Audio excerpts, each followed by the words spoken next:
Assalamualaikum warahmatullahi wabarakatuh. Perkenalkan, nama saya Diana Latifa Aryani, NIM 2902050018 dari Prodi Akuntansi Universitas Pancasakti Bekasi. Pada video kali ini, saya akan menjelaskan materi tentang persediaan untuk memenuhi tugas ujian akhir semester mata kuliah pengantar akuntansi 2 yang diampu oleh dosen Ibu Desi Arigawati SEAK MSI. Apa itu persediaan? Persediaan adalah pos-pos aktiva yang dimiliki oleh perusahaan untuk dijual dalam operasi bisnis normal atau barang yang akan digunakan atau dikonsumsi dalam membuat barang yang akan dijual. Dapat disimpulkan bahwa persediaan atau inventory merupakan aktiva perusahaan yang menempati posisi yang cukup penting dalam suatu perusahaan, baik itu perusahaan dagang maupun perusahaan industri atau manufaktur. Apalagi perusahaan yang bergerak di bidang konstruksi, hampir 50% dana dari perusahaan akan tertanam dalam persediaan, yaitu untuk membeli bahan-bahan bangunan. Berdasarkan pengertian di atas, maka perusahaan jasa tidak memiliki persediaan. Perusahaan dagang hanya memiliki persediaan barang dagang, sedangkan perusahaan industri memiliki 3 jenis persediaan, yaitu persediaan bahan baku, persediaan barang dalam proses, dan persediaan barang jadi atau siap untuk dijual. Dalam laporan keuangan, persediaan merupakan hal yang sangat penting karena baik laporan laba atau rugi maupun neraca tidak akan dapat disusun tanpa mengetahui nilai persediaan. Kesalahan dalam penilaian persediaan akan langsung berakibat kesalahan juga dalam laporan laba rugi ataupun neraca. Sedangkan menurut PSAK nomor 14 tahun 2007, persediaan dalam akuntansi ditujukan untuk menyatakan suatu jumlah aktiva berwujud yang memenuhi kriteria PSAK atau Pernyataan Standar Akuntansi Keuangan Indonesia nomor 14 yang menyatakan bahwa persediaan adalah aktiva yang pertama yang tersedia untuk dijual dalam kegiatan usaha normal. Yang kedua, dalam proses produksi atau dalam perjalanan. Dan yang ketiga, dalam bentuk bagan atau perlengkapan atau supplies untuk digunakan dalam proses produksi atau pemberian jasa.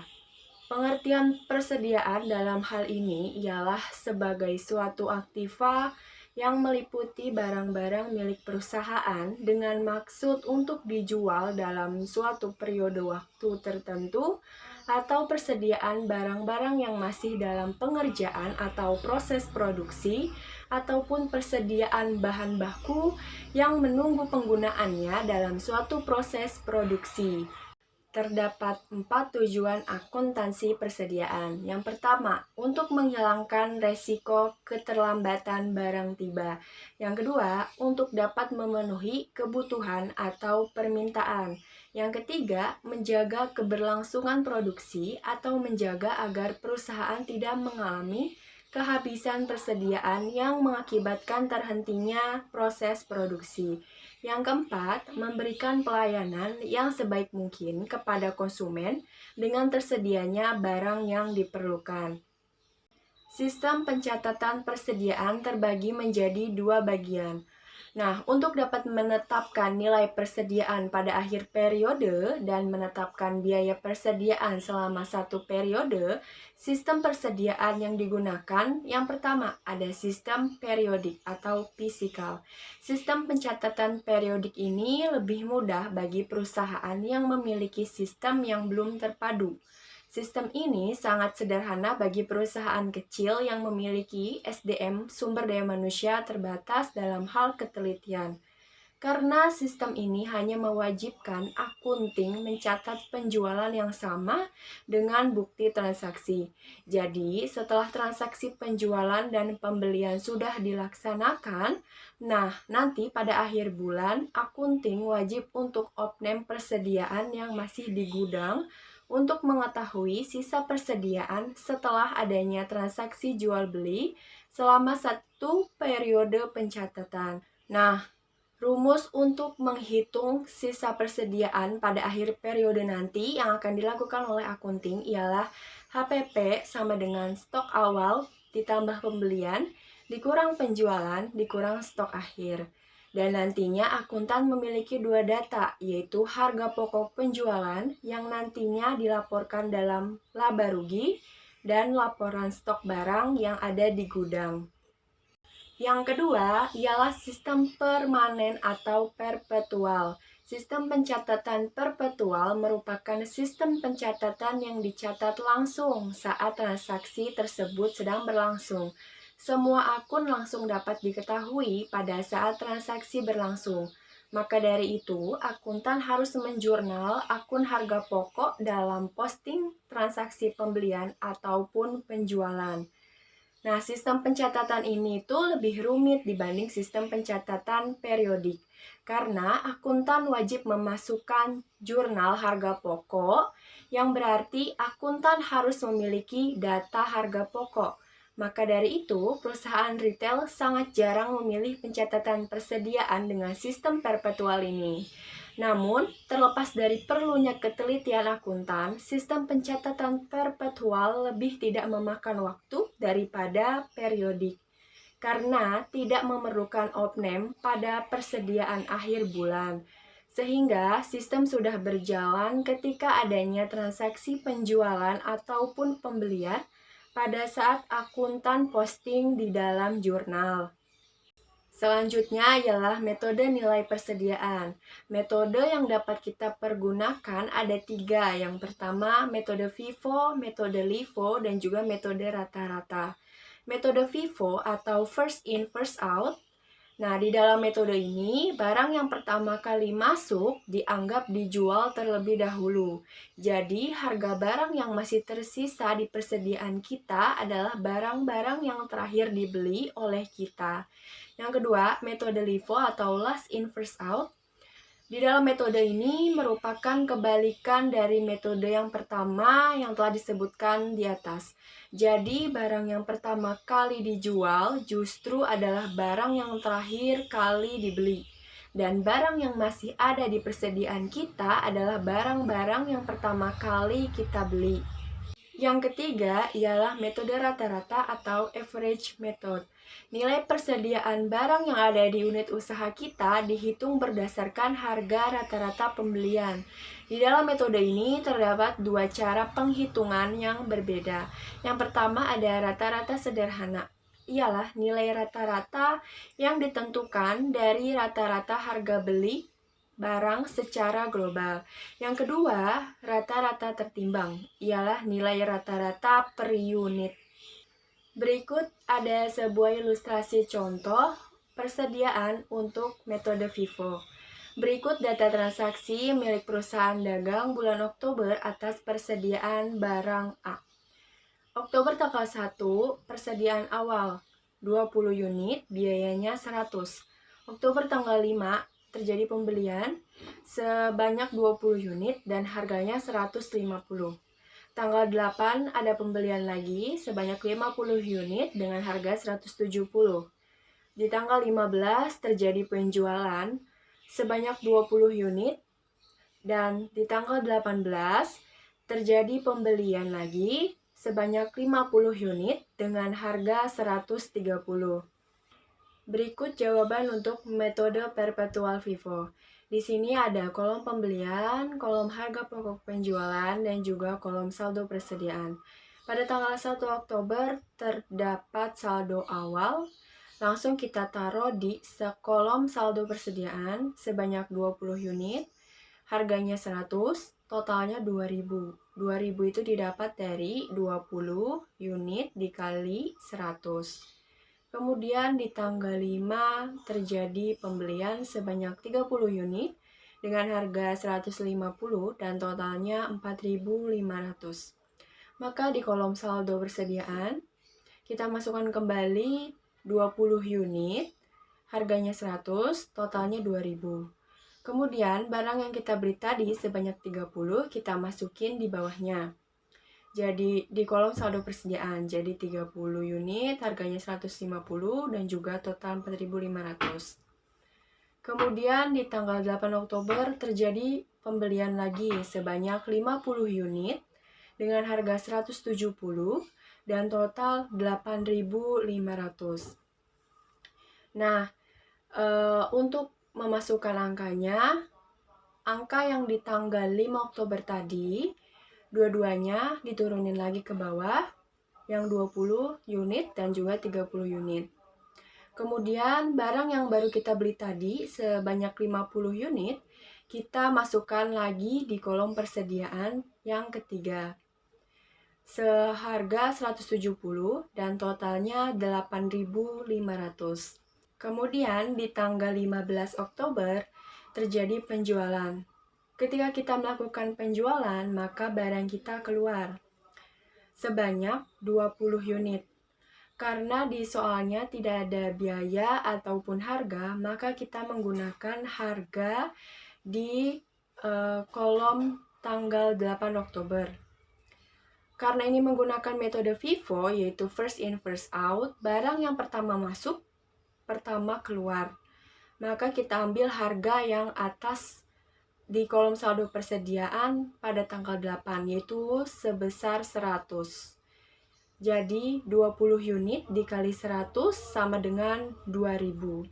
Dan karena kita tadi sudah mengambil harga dari tanggal 8 yang atas, maka sisa 2, yaitu 30 unit dan 50 unit.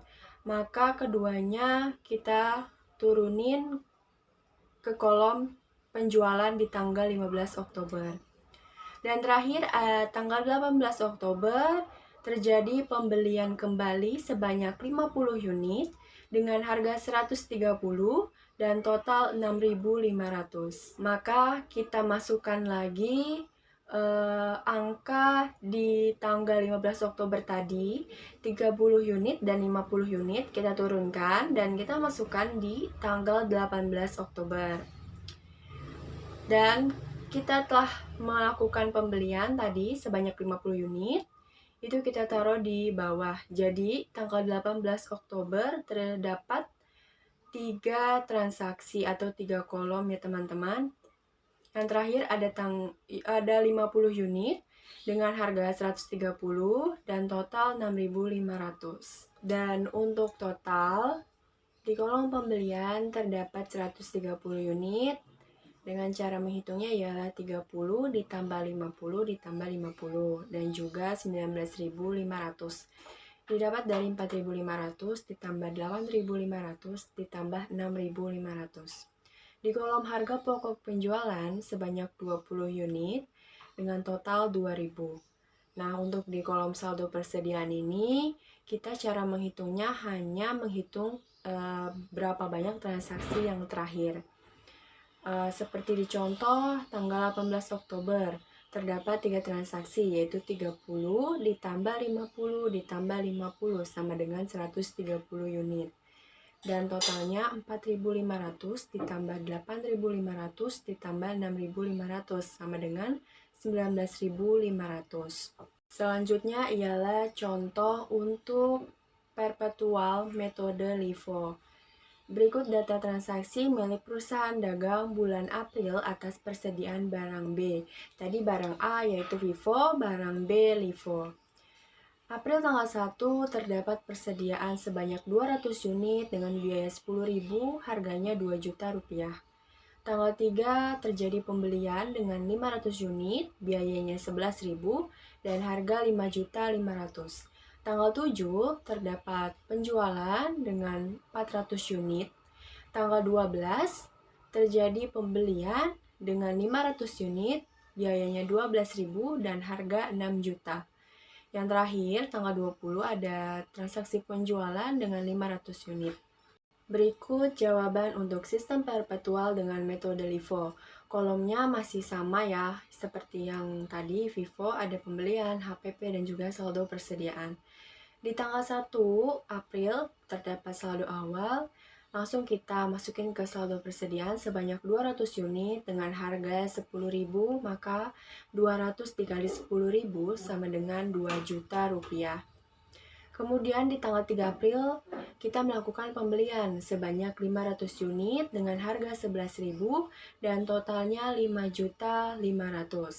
Di kolom saldo persediaan kita masukin kembali nominal saldo awalnya, kita turunin sebanyak 200 unit dengan harga 10.000 dan total 2 juta. Kemudian barang yang kita beli tadi kita masukin ke kolom saldo persediaan sebanyak 500 unit dengan harga 11.000 dan total 5.500.000. Kemudian di tanggal 7 terjadi penjualan, maka barang kita keluar untuk dijual. Dengan unit 400, nah nominalnya itu kita dapat, karena ini menggunakan metode LIFO, barang yang terakhir masuk keluar pertama. Jadi kita ambil nominalnya itu dari tanggal 3 yang terakhir, yaitu sebesar Rp11.000. Kita masukkan ke HPP, jadi 400 unit dikali Rp11.000 sama dengan Rp4.400.000. Di tanggal 3 masih ada sisa 200, kita turunkan ke bawah di tanggal 7, 200 unit, harganya 10.000, totalnya 2 juta rupiah. Kemudian karena kita telah melakukan penjualan, maka barang kita berkurang. Jadi 500 unit di tanggal 3 dikurang 400 unit. Jadi sisanya 100 unit di kolom saldo persediaan tanggal 7. Untuk harganya yaitu 11.000. Jadi 100 dikali 11.000 sama dengan 1.100.000. Lalu di tanggal 12 terjadi pembelian, kita membeli barang lagi sebanyak 500 unit dengan harga 12.000, maka totalnya 500 dikali 12.000 sama dengan 6 juta rupiah. Nah, untuk transaksi pembelian ini di atasnya kan sebelumnya di kolom penjualan itu terdapat 200 dan 100 unit. Maka dua-duanya kita turunin ke bawah di kolom pembelian tanggal 12 dan pembelian yang tadi, transaksi pembelian yang tadi 500 unit, kita turunin juga ke bawah. Jadi di tanggal 12 April itu terdapat 3 transaksi atau 3 kolom ya teman-teman. Ada 200 unit, 100 unit, dan juga 500 unit. 500 unit dengan harga 12.000 sama dengan 6 juta rupiah. Dan yang terakhir ada transaksi penjualan, berarti kita menjual barang kita keluar, barang kita berkurang. Kita masukkan unitnya di harga pokok penjualan sebanyak 500 unit. Nah, untuk harganya, karena ini menggunakan metode LIFO, barang yang terakhir masuk pertama keluar, maka kita mengambil di tanggal 12 yang terakhir, harganya yaitu 12.000. Selain itu juga, karena ini unitnya 500 unit dengan unit yang terakhir tanggal 12 yaitu kan 500. Nah, karena sama, jadi kita langsung tarik aja ke harga pokok penjualan yaitu 12.000. Maka 500 dikali 12.000 sama dengan 6 juta rupiah. Nah, di tanggal 12 ini yang 500 sudah habis nih, berarti sisa 200 unit dan juga 100 unit. Kita turunin ke di tanggal 20. Untuk harga dan total sama ya teman-teman. 200 dikali 10.000 sama dengan 2 juta, 100 unit dikali 11.000 sama dengan 1 juta 100. Dan untuk keseluruhan total di kolom pembelian yaitu terdapat sebanyak 1.000 unit, di mana 500 ditambah 500 sama dengan 1.000, dan totalnya 11.500.000, yaitu 5.500.000 ditambah 6 juta rupiah. Kemudian di harga pokok penjualan terdapat 900 unit, 500 ditambah 400, kemudian totalnya yaitu 10.400.000. Dan terakhir di kolom saldo persediaan, cara menghitungnya yaitu kita hanya menghitung baris terakhir transaksi tadi saja. Di sini hanya ada 2 baris yaitu terdapat 200 unit dan 100, maka keduanya ditambah hasilnya 300 unit. Untuk total sebesar 3.100.000. 2 juta ditambah 1.100.000. Nah, kesimpulan dari persediaan atau inventory ini ialah meliputi semua barang yang dimiliki perusahaan pada saat tertentu, dengan tujuan untuk dijual atau dikonsumsi dalam siklus operasi normal perusahaan. Aktiva lain yang dimiliki perusahaan tetapi tidak untuk dijual atau dikonsumsi, maka ia tidak termasuk dalam klasifikasi persediaan ya teman-teman. Persediaan merupakan aktiva perusahaan yang menempati posisi yang cukup penting dalam suatu perusahaan.